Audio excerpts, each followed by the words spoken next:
Hello mga sisilabs, nandito po ako ngayon sa Indian restaurant. Kain po tayo ng Indian food. So yan po yung chai halib, yung aking paborito sa kanila. Actually ano lang yan milk and tea na pinaghalo. So hindi na ako nagpalagay ng sugar. Yan, masarap naman siya para sa akin kahit walang sugar. And then meron po tayong parata na dinidip natin sa kanilang sauce. Pero ang in-order ko na sauce ay yung shrimp roasted, or ang tawag nila is prawn karay. Pero yung ating bread, so aside sa parata is meron tayong dosa. Yan, yung katabi ko na yan na mahaba. Napakalaki niyan. So ang tawag po dyan ay plain dosa.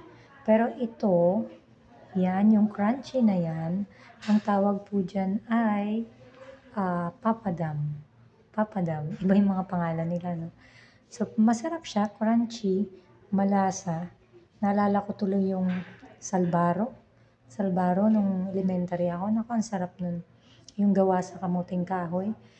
Pero ito naman, medyo maalat-alat. So, yan po yung ating parata. Yan, ididip natin sa sauce na yan. Alam niyo po yung sauce na yan, kahit anong sauce nila, chicken curry, yung kanilang beef curry, napakasarap niya. Ito yung dosa. Ang laki, di ba? So, naalala ko na naman yung crepe na pag dinip natin or nilagyan natin ng chocolate syrup, naku, panalong-panalo. May dessert ka na. So, yan po. Masarap siya. Masarap ang texture niya. Manipis lang.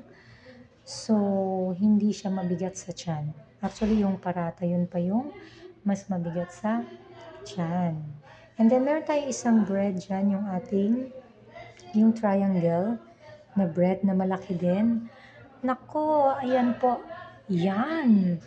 Ang tawag po dyan ay chicken dosa. So, meron lang siyang palaman na chicken. Ayan. Ang dami kong nakain. Grabe, nabusog ako dyan.